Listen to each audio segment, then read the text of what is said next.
Olá, seja bem-vindo. Seja muito bem-vindo a mais uma edição do Estação Saúde. Hoje a gente vai conversar e conhecer um pouco mais sobre o transtorno do espectro autista. O que a gente comumente ouve falar e chamam por aí de autismo. Quem vai nos conduzir nessa viagem é o médico geneticista clínico e neuropediatra Caio César Benetti Filho, a quem eu começo agradecendo. Obrigada, viu, doutor, pela sua participação conosco. Eu que agradeço muito. Bem-vindos. E isso, para mim, é algo extremamente importante para tentar deixar claro alguns mitos que existem em torno desses diagnósticos que são tão considerados ruins, né? Essas palavras são muito pesadas e eu começo dizendo que quem tem rótulo, Adriana, é lata de supermercado e não criança. Nossa, que bonito, né? Então, vamos lá, né? Vamos começar? Vamos lá. Doutor, eu li que o autismo afeta 70 milhões de pessoas em todo o mundo. É um pouco mais de 2 milhões só aqui no Brasil, né? Isso. O que, assim, de maneira simples, de maneira fácil para a gente entender, o que é o autismo ou o transtorno de espectro autista? Porque parece que ainda existe uma confusão, um preconceito em relação a esses termos, Parece, né? não. Existe bastante confusão. Se nós chegarmos com a palavra autismo, ela significa auto, você mesmo, ismo, construção de mundo. Então é você construindo sozinho o seu mundo e não põe ninguém dentro. Por isso que existe uma dificuldade muito grande do autista em olhar, em aceitar alguém chegar, em receber um toque, receber um carinho.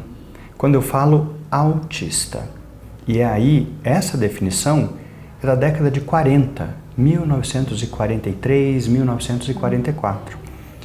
Quando foi evoluindo esse diagnóstico, na verdade, a observação clínica evoluiu, começou a se perceber que esse diagnóstico não dava para ser para todo mundo. Apesar de algumas pessoas apresentarem esses sinais de uma maneira muito mais leve, e nós podemos ter várias pessoas andando no meio da gente com esse diagnóstico de transtorno do espectro autista, do que nada mais é do que você alongar isso e deixar algo de muito leve aquilo que a gente viu em um filme muito clássico da década de 80, Sim. Kramer versus Kramer. Exatamente aquilo que é aquela criança que se balança, que roda objetos Que e que é muito difícil entrar no mundo dele. Esse é o mais grave que a gente tem e graças a Deus esse é raro. Esse seria o autismo clássico. Isso, muito assim, bem. O autismo Isso. quadradinho. Esse é o autismo. Autismo. Pronto.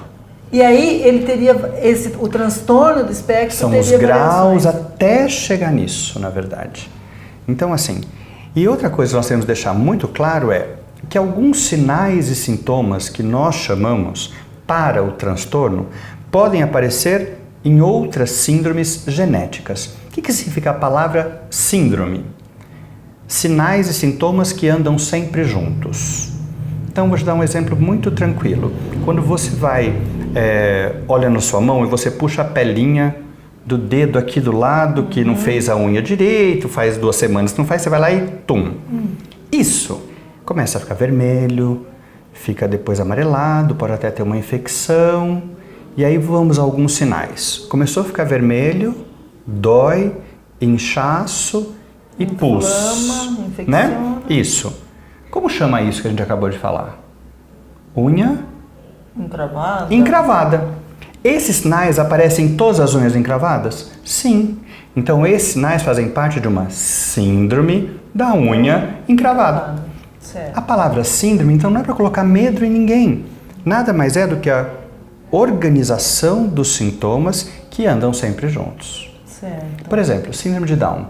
O olho mais puxado, o rosto mais arredondado, a boca um pouco mais aberta, com a língua um pouco para fora, mais moles que as outras crianças.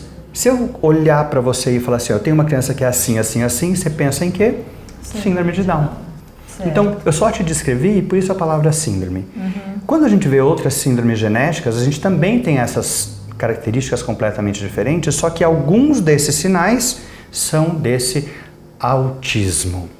E aí essa criança não tem autismo, ela tem essa outra síndrome que tem como um dos sinais isso que a gente está falando. Então, quando eu disse lá no começo, né, que parece que ainda tem uma certa confusão e mesmo preconceito, esse estigma, né, porque assusta, né, falar síndrome, transtorno, autismo, mesmo no meio clínico, no meio médico, existe também, assim, uma especialidade, talvez, que tenha que ser muito bem estudada. Na verdade, a dificuldade do diagnóstico é grande demais. Por quê? Porque esse espectro também é grande.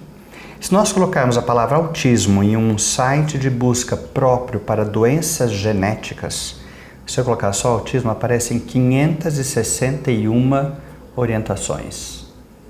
Como assim? Que seriam 561? Não, 561 síndromes que têm autismo. Autismo. Então, E elas não são autistas. É aí. Entendi. Eu posso ter sinais mais leves, mas fazem parte daquela síndrome que estava descrita. Ele não é autista. Voltando à primeira frase. Quem tem rótulo é lata de supermercado e não criança. Só que se tem alguém que vê um distúrbio de comportamento e fala, olha, ele está dentro do espectro autista, para mim, quando eu faço o diagnóstico e falo que é uma outra síndrome genética, é muito difícil tirar esse rótulo. Então, nós temos que tomar muito cuidado com o que a gente fala. Tanto os médicos quanto as pessoas que fazem qualquer tipo de terapia complementar nessas crianças. Terapeutas ocupacionais, fisioterapeutas, fonoaudiólogos, psicólogos, neuropsicólogos, pedagogos, todo mundo que acompanha essa criança com esses transtornos globais do desenvolvimento, que é essa a definição principal, eu tenho uma alteração global no desenvolvimento motor, de relação, ou seja, de cognição, de socialização, de compreensão e de resposta ao mundo. Nada mais é do que um transtorno muito grande das sensações que me chegam, ou seja, de como eu vejo, de como eu ouço, de como eu como, de como eu cheiro e de como me é tocado. Isso tudo faz parte do espectro autista. E aí são essas variações que vão determinar se ele está num transtorno de grau inicial ou leve, né, que vocês chamam. Eu fiz uma entrevista com o pessoal da Associação Portas Azuis e eles falaram como se fosse uma paleta de cores. Isso, né? o degradê de cores. Degradê de cores. Isso. Desde o mais leve, que apresentaria uma ou outra alteração, um ou outro desses sintomas, até o mais grave, que severo, seria aquele que a gente tem a imagem mesmo da criança que balança, da criança que fica no mundo completamente roda objetos, à parte. etc. Uma coisa que é importante assim, tendo um ou outro sintoma, se nós formos levar isso a ferro e fogo, todos nós temos um pouquinho. Não tem jeito de escapar. O problema é, isso não interfere na minha vida como um todo. Se isso não me interfere, nenhum problema. Não é um transtorno. Agora, quantas e quantas pessoas você já viu que não para de mexer a perna? Mesmo não estando nervoso, ou algumas pessoas que se balançam quando estão vendo televisão.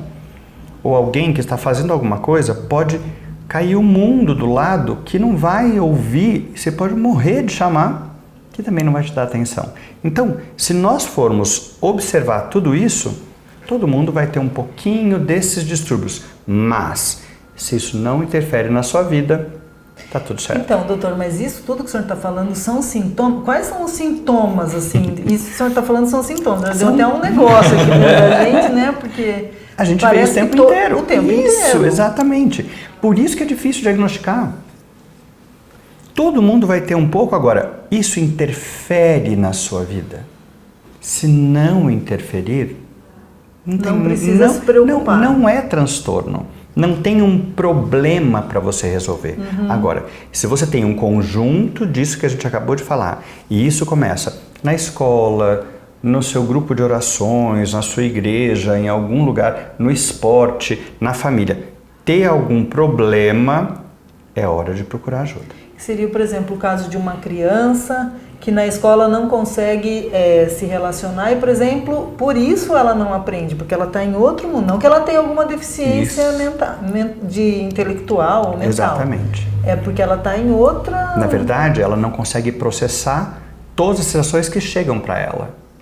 Então, ela não dá conta, ela para. Em algumas vezes pode ser brava, pode ficar irritada, pode chorar, Pode gritar o tempo inteiro? Pode, porque ela não entende o que está chegando e muito menos vai devolver para a gente alguma resposta correta. Da forma como a gente acha como a gente seria acredita correto, que seria o né? correto. Doutor, mas quais são as causas, assim, elas são genéticas? Então, hoje, teve um aumento muito grande do diagnóstico de autismo. Do diagnóstico? Do diagnóstico. Mas não do número de casos? Não, eu acredito que não, Adriana, porque assim, nós temos autismos que têm uma base genética muito bem estabelecida, né? Tanto que se nós pegarmos aquele mesmo site que eu falei para você, eu tenho autismos hoje classificados 14A, autismo 14B, 14C. Então, desde o 1 até isso que a gente está falando. Que nós conseguiríamos colocá-lo em um espectro autista de acordo com a alteração no gene, no cromossomo, aquilo que nos foi formado. Agora tem um problema. Ah, mas e o pai e a mãe não tem nada? Então vamos lá. Nós somos essa mistura de papais e mamães, sem problemas. Só que cada mistura é própria, por isso que somos todos diferentes. Nessa mistura, pelo menos 10, 12 erros acontecem. Alguns erros aparecem, outros não aparecem. Quando eu apareço, tem o nome de uma síndrome genética, a gente vai atrás. Então, hoje, nós temos que muitos dos autistas que nós conhecemos, ou das crianças que estão nos transtornos do espectro autista, são geneticamente determinadas ou têm um tipo de autismo determinado geneticamente, ou estão colocados em uma síndrome genética onde esses sinais são presentes. Doutor, e assim, no caso de uma família que tem uma criança, né, ou alguém da família, né, uma pessoa da família com autismo, isso não é determinante para que se tiver um outro filho, ou, né, vá ter outros ou aumenta o risco? Então, é assim, um fator de risco? Depende muito do tipo de herança que a gente está falando. Algumas síndromes genéticas só acontecerão em meninos. Como sabemos, a incidência do transtorno do espectro autista é maior em meninos. É maior, mas existe em mulheres, sem dúvida. É quase 1,5 menino para uma menina. A diferença não é tão grande, né? Seria 3 para 2, para deixar com números redondos. Certo. E aí a gente faz assim, esse tipo de herança está ligado a um cromossomo. Certo. Isso é muito mais em meninos, mas sabemos que existem em meninas. Existem outras heranças que eu preciso que a mãe tenha um erro pequeno que nela não apareceu, o pai tem um erro pequeno que nele não apareceu, quando junta, vira um erro grande e aquela criança aparece. Se for desse jeito, o risco para uma nova criança é de aproximadamente 25%. Certo. É aquilo que nós tivemos na escola, quando o azão, azinho, bezão, bezinho, bem tranquilo, que é aquele do azão, azinho mesmo, que nós fazíamos lá para o albinismo, na escola. Determina a cor do cabelo, exatamente, a cor do olho, isso, né? Muito bem. Agora, existem algumas heranças que só acontecerão naquela criança. Por exemplo, as pessoas com acondroplasia, os anões. Na grande maioria das vezes, eles são filhos de pais altos. E só aconteceu com aquela criança aquele problema. O risco para os pais terem um novo problema como aquele é o igual da população geral, em torno de 1 para 40 mil nascimentos no mundo. Sim. Agora, aquela criança que já nasceu com problema, o risco dele ter filhos com o mesmo problema é de aproximadamente 50%. E no caso do autismo também? Também, segue a mesma linha. Então nós temos todos esses tipos de herança. Então, tudo mas assim, isso. Mesmo quem está no espectro no autismo leve, se ele se casar, né, se ele tiver essa interação com outra pessoa, constituir uma família, o risco é o mesmo. É maior. De passar. Então, o risco é o mesmo que nós falamos aqui agora, de acordo com a herança. Né? Mas aí o filho dele vai ter um grau mais grave? Não. Isso não é uma coisa que está sendo estudada, mas está chegando a esse consenso. Se eu tenho aquele, o meu filho terá aquele, e o filho dele terá aquele e aquele. Certo. Nada mais severo do que o que a gente tinha antes. Não existe isso da piora de acordo com as gerações, como em outras doenças que nós conhecemos. Isso. Então, doutor, assim, o senhor já falou das causas, né? Então é genético mesmo, né? A herança genética, a grande maioria. Não tem a ver com estilo de vida e alimentação. Olha, Adriana, coisas. Existem algumas características que hoje estão sendo estudadas que falam que o consumo de alguns corantes vermelhos e amarelos, por exemplo, durante a gestação, o álcool, tabaco, drogas ilícitas, cocaína, crack, maconha, podem gerar uma alteração cerebral importante e neste bebê eu ter o transtorno do espectro autista. Então eu tenho o que a gente chama de disrupção. A carga genética dessa criança é absolutamente normal, mas chega algo de fora que vai interferir na formação de tudo. E de tudo mesmo, não só do cérebro, pode interferir na formação do coração, do intestino e vários outros fatores, outros órgãos. E aí esses fatores são importantes e podem gerar autistas graves, certo. Bem graves. Não são não é a causa mais frequente, não. Mas é uma causa também importante. Mas é uma causa importante, exato.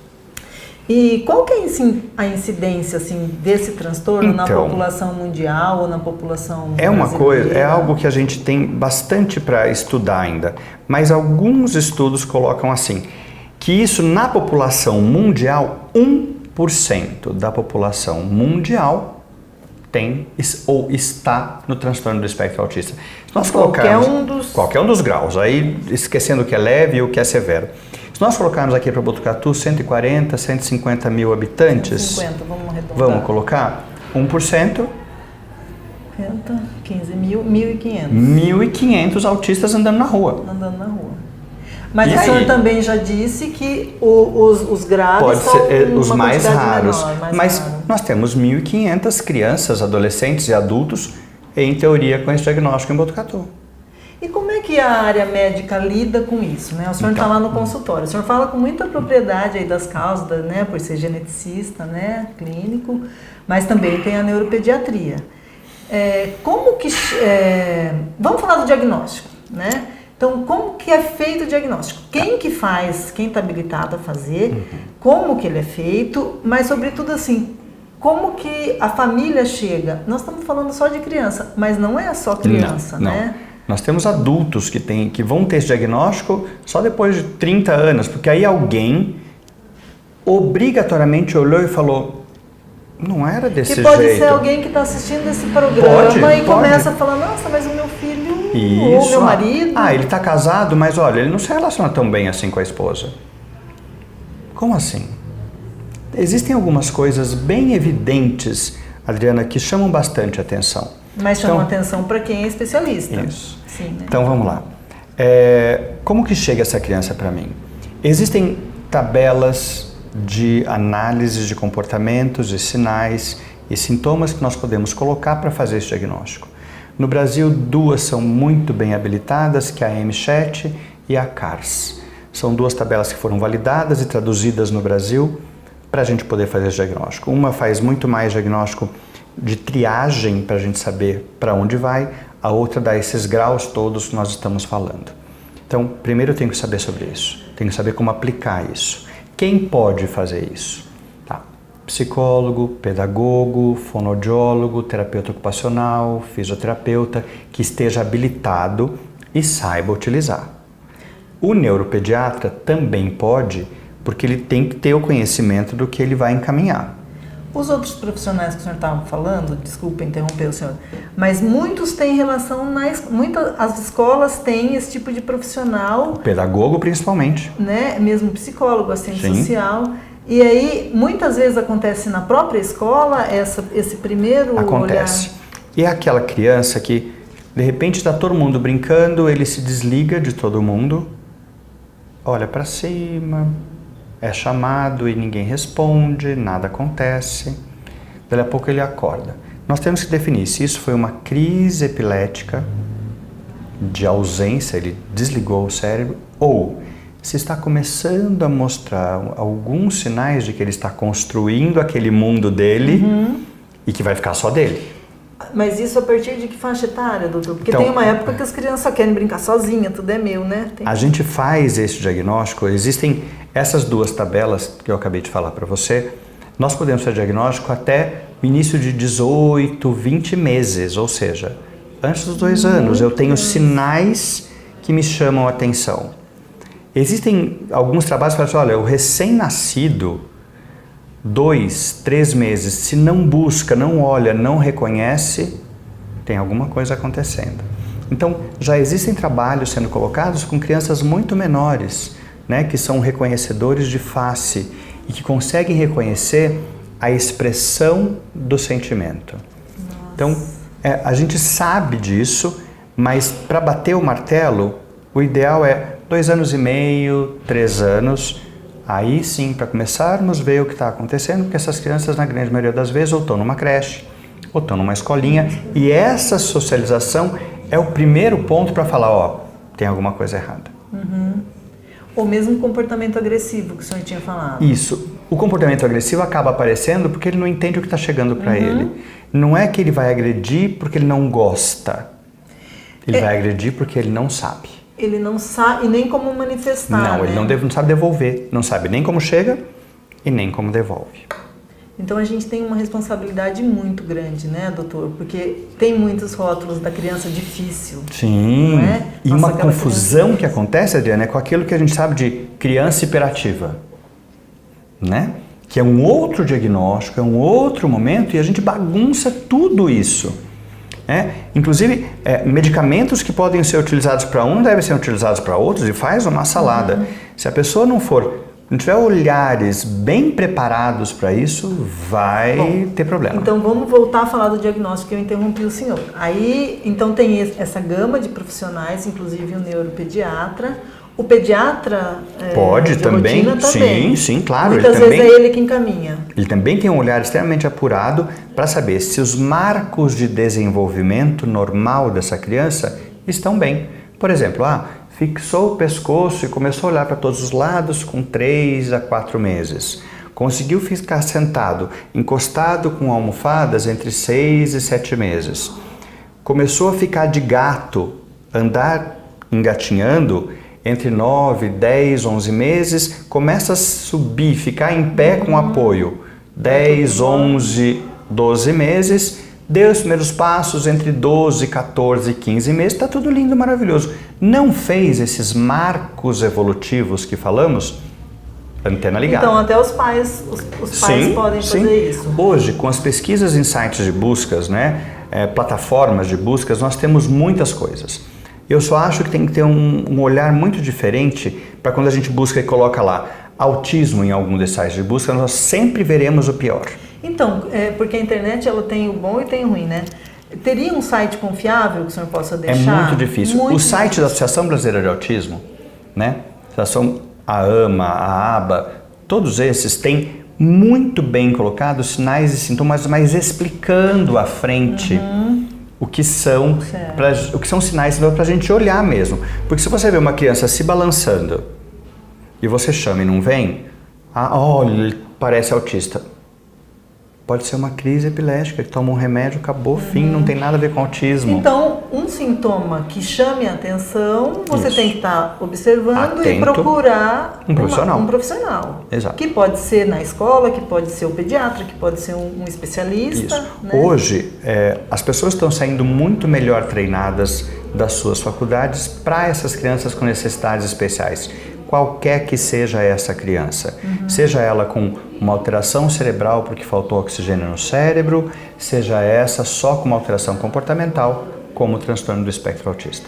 E aí o diagnóstico é feito tem algum exame específico que é feito ou só com conversa? Primeiro, nós temos que saber por que ele veio. Eu estou suspeitando de transtorno do espectro autista. Ok. Sempre multidisciplinar. Não é uma pessoa só que vai fazer esse diagnóstico. E não é em uma consulta só. Para eu aplicar os testes para saber o que está acontecendo, eu preciso de 1, 2, às vezes 3 consultas e para saber desse desenvolvimento está adequado. Então não adianta ninguém pensar, olha, eu preciso de diagnóstico amanhã. Não vai ter. Não é assim. Existem alguns autismos, como eu já disse, que são diagnosticados com um exame gênico. Eu sei que gene está colocado e aí esse exame é feito por uma técnica que chamamos de biologia molecular. Tá. Então dá para fazer o diagnóstico desses transtornos de autismos puros que a gente fala, que não estão colocados em outra síndrome genética. Certo. Se estiver em outra, eu faço da outra síndrome genética, que eu também consigo fazer o diagnóstico de acordo com os genes envolvidos. Então dá para diagnosticar. Quantos por cento nós conseguimos se eu fizer esses exames que não são baratos, Adriana? Eles custam sempre entre 5, 8 até 12 mil reais. Um exame. O problema é esse. Eu faço um só. E se for um outro muito parecido com aquele, eu tenho que fazer outro? É aí que também a gente esbarra nesse processo financeiro. E o Sistema Único de Saúde, não o Sistema cobre. Público não cobre esse tipo Não consegue cobrir. Não é que não cobre, são não coisas consegue. muito específicas. Exatamente, né? Na tabela da Anvisa, essas coisas todas, existem alguns exames que são cobertos pelos planos de saúde, mas outros não. Alguns são muito específicos e aí a gente consegue solicitar. Mas outros, o quadro clínico fecha o diagnóstico. Certo. Então, colocando naquelas tabelas, sendo acompanhados por uma equipe multi e interdisciplinar, que é aquele que se conversa para saber exatamente o que está acontecendo, a gente fecha o diagnóstico. Eu não preciso de exames tão caros assim para conseguir isso, mas sempre dessa maneira. Uma avaliação, 2 avaliações, um profissional, 2, 3, com olhos bem preparados para essa criança, adolescente ou adulto para fechar o diagnóstico. Então, doutor, e aí assim, fechar o diagnóstico é o lado de vocês, né? Mas tem o lado de quem recebe o diagnóstico, né? Como que é essa relação, né? O que sentem, né? O que demonstram sentir os pais que levam a criança, né? Todo mundo quer os filhos perfeitos, inteligentes, bonitos, magros, né? E chega e se depara com isso. Como que é esse processo para o médico? Então assim, Adriana, para a gente chegar e dar o diagnóstico, eu tenho que ter muita certeza do que eu estou falando. Se esse paciente já me conhece há 2, 3 consultas, ele vai saber que se for algo grave, eu não vou dar com uma face quietinha, calma, não. Eu vou já falar o que está acontecendo e já colocando os tratamentos. Se for algo mais leve, eu vou até falar, olha, existe isso, vamos fazer isso, essa é a proposta, está tudo bem. Agora, quando eu chego com transtorno do espectro autista, esse rótulo, né? É muito complexo mesmo. O primeiro momento é um choque para todo mundo, inegável. Mas existem aquelas pessoas que chegam e falam assim, eu já sabia. Os pais já sabiam o que estava acontecendo. Eles só buscavam alguém que falasse, ó, é isso, para poder tratar certo. Porque outra coisa, a partir do momento que eu tenho um diagnóstico, eu tenho um CID, que é o Cadastro de Doenças Internacional de Doenças. A hora que eu tenho esse número, algumas portas são abertas para a gente poder tratar. Sim. Porque até então, se eu não fiz esse diagnóstico, é muito difícil. Todo mundo, mas será que eu faço consegue isso? Ajudar, né? Então, existe um lado bom, que eu vou poder fazer alguma coisa, e esse lado de agora eu tenho um transtorno autista em casa. Como será que é? Isso. Porque ainda existe desinformação. Claro. Né? E aí nós somos preparados para isso. Essa equipe toda multidisciplinar acaba auxiliando a compreensão de tudo. E mães, eu costumo dizer que mãe é um bicho completamente diferente. Ela sabe, ela olha, ela entende e ela lê pensamento. Esse ler pensamento, na grande maioria das vezes, para o autista não dá certo. Por quê? Porque eu preciso que ele vá. Porque se ele não for, ele vai ficar e ela vai fazer tudo ao redor dele e ele vai ficar daquele jeito. Vai fazer por ele, né? Isso. E essa é a doença que eu falo que eu não consigo tratar, que chama mamãezite. Não dou conta, não dá. Mas ele não consegue. Deixa ele tentar, pelo menos. Então, o tentar faz parte de tudo isso. A frustração faz parte de tudo isso. Para se compreender esse diagnóstico, primeiro as pessoas ficam de luto mesmo. Não adianta. Depois brigam com Deus. Por que comigo? Porque assim, e agora o que eu faço? E aí vem uma terceira fase assim, peraí, eu tenho que melhorar. E a última fase é aquela, vem em mim que eu dou conta. Vamos junto. A hora que fala, vem em mim que eu dou conta, e assume isso, tudo melhora. Porque se fica naquele segundo, por que comigo? Ou, ai, tadinho, por mais que essa equipe tente fazer alguma coisa, sempre vai ter um bloqueio, mas ele não vai conseguir. E aí a gente acha que está fazendo bem, chega em casa, que é o complemento do tratamento, lá não faz. Regride. Isso, e aí eu tenho que lembrar que na grande maioria das vezes eu tenho uma família gigante por trás disso. Vó, madrinha, tio, então, vovozite, titiazite, madrinhazite, igualzinho a mamãezite. Vizinhazite, É, né? tudo. Então, ele não vai conseguir. Quem disse?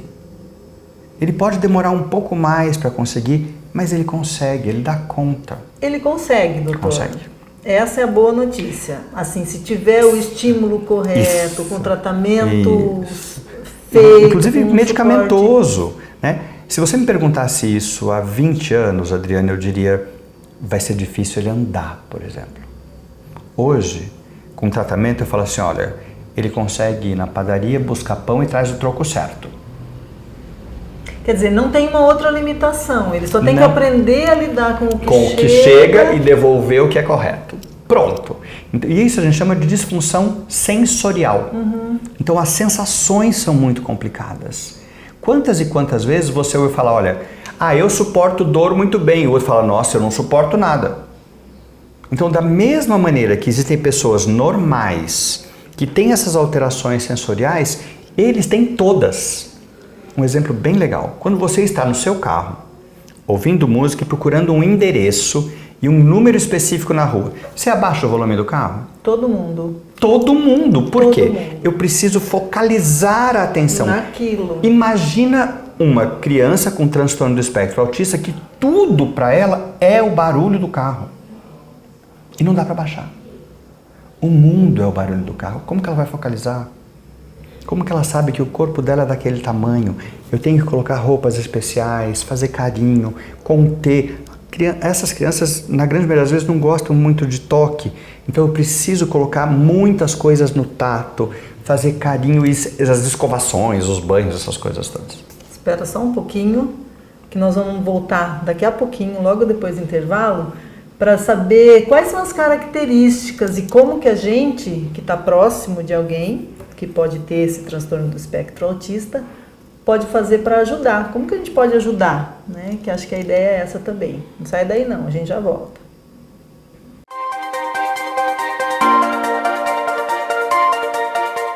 Bom, nós estamos voltando então à entrevista com o Dr. Caio César Benetti Filho, geneticista clínico, neuropediatra, que está dando uma aula para a gente sobre o transtorno do espectro autista, sobre o autismo, sobre as síndromes, as questões genéticas. E a gente estava falando agora há pouco sobre o diagnóstico. E vamos conversar um pouquinho então, doutor, assim, a partir do diagnóstico, né, então começa um tratamento, passadas aquelas fases que o senhor falou, né, talvez da negação, do luto, né, quando vem em mim, que agora eu estou forte, então vai começar o tratamento. Ok. Esse tratamento, ele é, o senhor já falou, multiprofissional e multidisciplinar também. Mas ele interfere muito na rotina da família? Que tipo de adaptações que a família tem que fazer para conseguir dar conta desse tratamento? Então, Adriana, adaptações em casa, essas coisas são muito variáveis, né? Dado o espectro que a gente tem. Agora, uma adaptação que eu digo que é muito difícil é olhar para essa criança com olhos de muito amor. Porque a gente olha com olhos de compaixão, de cara. E aí essa compaixão não me deixa tratar. Eu começo a fazer tudo por ele. E aí está o grande problema. A gente acaba limitando. Exatamente. Então, o olho do amor é aquele, vem comigo que eu te levo. Não é fica aí que eu cuido de você. Essa é a compaixão. Então, esse olhar afetivo e amoroso é o mais importante. Eu tenho que quebrar essa coisa de ele não consegue, ai tadinho, ele vai chorar, ele não vai dar conta. Não, ele dá conta no tempo dele. E aí esse olhar amoroso traz essa criança de volta para o mundo. ele vai começar a reconhecer a mãe, reconhecer o pai, reconhecer amigos, como pessoas amorosas que são, e aí confiar nelas. Porque esse é um outro problema. Se eu tenho só compaixão e trago tudo para você, quando chega um momento que eu quero te tirar daquele lugar, eu não consigo mais confiar em você. Uai, você me dava tudo, de repente você quer me levar? E aí começam os nãos, e aí as frustrações acontecem. E aí essas crianças podem ficar extremamente bravas, porque eles tinham tudo e eu começo a dizer não. Então, esse olhar amoroso inclui não também. E também a gente não pode esquecer que essas crianças vão crescer, né? E que a gente vai envelhecer, talvez, que a gente que está cuidando, né? E não vai cuidar o tempo sempre, isso. Né? Então eu costumo dizer que eu prefiro que ele sofra, entre aspas, nas mãos de quem o ama, do que ele sofra nas mãos de quem não o conhece. Então é muito difícil, mas via de regra, rotinas importantes, então horário para isso, horário para aquilo, tudo certinho, monta no cérebro dessas crianças uma segurança muito grande. Porque eu sei que depois disso vem isso, depois disso vem isso, depois disso vem isso, e a gente consegue montar rotinas de tratamento. Agora, não, é aquele dia assim, hoje ele não pode ir à terapia, mas ele quer ir à terapia. Porque ele sabe que é lá que ele tem que ir. Mas ele está doente. Como é que você explica para uma criança que não tem a menor noção do que está doente, que não vai à terapia? Então, essa quebra de rotina pode deixá-lo bravo. E quando retorna, aí ele não quer ir mais. Mas, doutor, mas e aí, por exemplo, assim, férias, né? A gente está falando que de é o nosso maior viagem, problema. Né? Agora nós estamos chegando até no fim do ano. É o maior problema. Fim de semana, como é que faz para estabelecer? O que a gente pode fazer para ajudar, né? Porque senão para a vida, colocando rotinas e tentando colocar linhas do tempo, que a gente chama. Então, eles são muito visuais. Podem não ser sensoriais mesmo de toque, mas de visual sim. Olha, então nós temos 10 quadradinhos aqui. Quando chegar nesse 10º quadrado, é o dia que a gente vai sair de casa. Eu vou pintando os quadrados com ele e falando para ele, só falta um quadrado e amanhã a gente vai para tal lugar. Por que não usar isso? É como assim, combinar sempre o jogo. Isso. Para eles terem... Não mude as regras no meio. Entendi. Isso é uma coisa muito legal. Olha, quem quiser e puder assistir um filme que chama Rayman, tem em várias plataformas, já é um filme bem conhecido, YouTube tem, algumas outras plataformas de filmes tem, que é com Dustin Hoffman. Ele faz um autismo de alto desempenho. O que é isso? Ele é extremamente inteligente, mas ele não tem uma relação com o mundo muito adequada.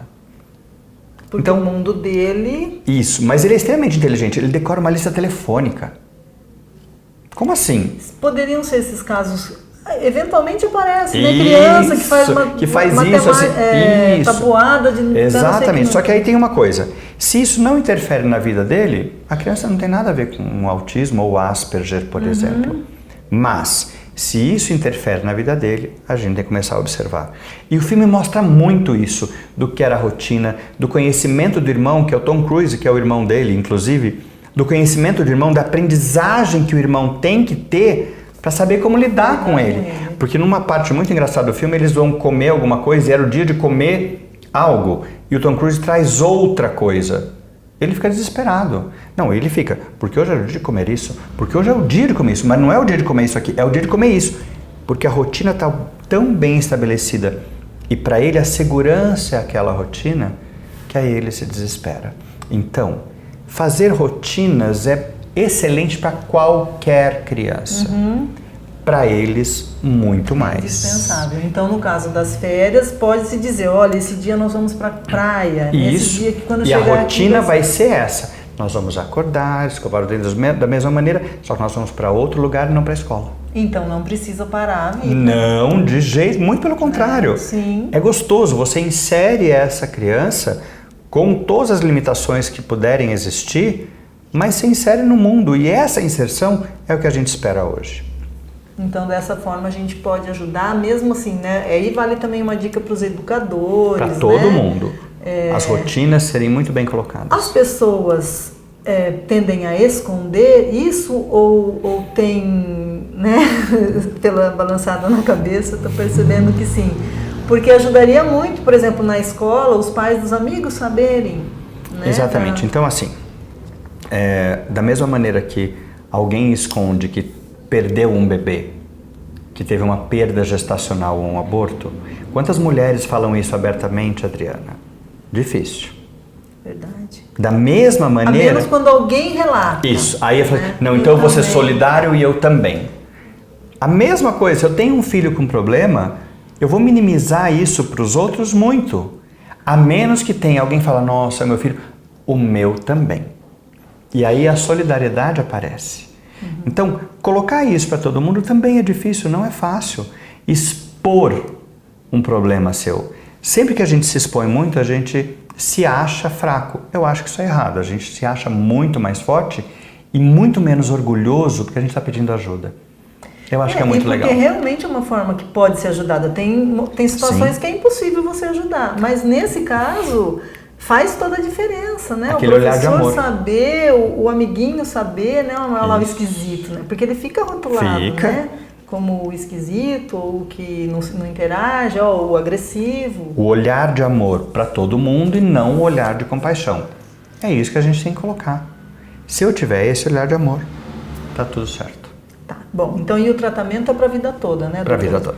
E existem medicamentos hoje? Hoje existem medicamentos junto com as terapias específicas. Nós temos coisas muito específicas para autismo, por exemplo, a técnica ou a ciência ABA, a técnica ou a ciência TEACH, a técnica ou a ciência Pediasult ou integração sensorial.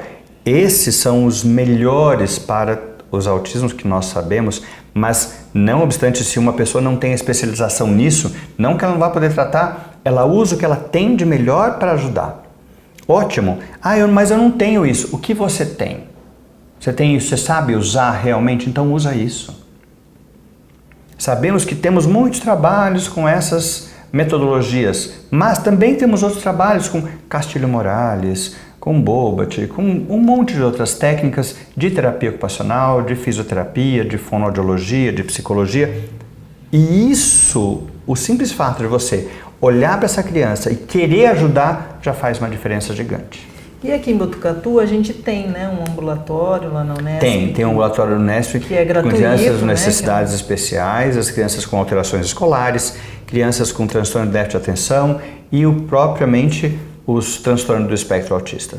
E agora também está sendo organizada essa associação, já foi organizada, né? Portas Azuis, que a gente vai deixar também aqui o contato, né, para as pessoas, que seria um grupo de apoio para pais, para começar um trabalho de acolhimento a essas crianças, talvez desenvolver esse olhar amoroso. Exatamente. E não compassivo. Não, e outra, é que as pessoas consigam conversar e não esconder, né?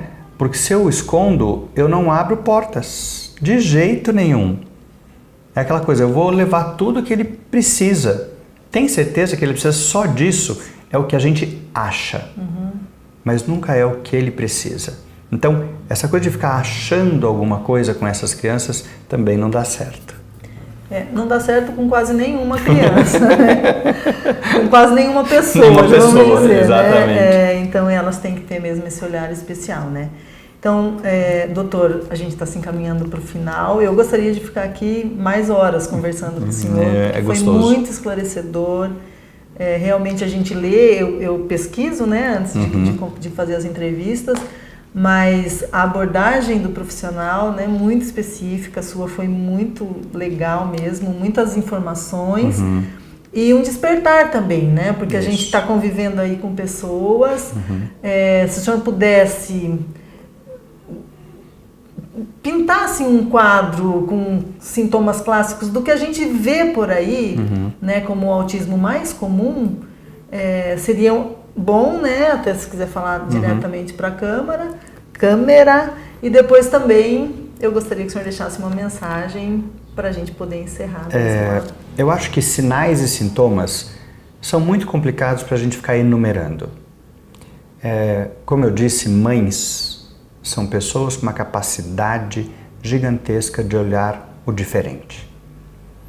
Se o filho tem um olhar diferente para alguma coisa, se só gosta de um único brinquedo, se só quer fazer uma única coisa, não se interessa por outras coisas ou se o interesse é muito maior por uma coisa e as outras não, se não quer muito relação com outras crianças, se não gosta muito do colo, do toque, do sorriso, do abraço, se existe alguma alteração naqueles desenvolvimentos que nós falamos, as idades do andar, sentar, falar, tudo isso, se tem alguma alteração ali, procure um profissional e de cara ele vai ser o pediatra que vai saber olhar para isso e tentar encaminhar para um profissional que faça o diagnóstico ou para os profissionais que façam o diagnóstico.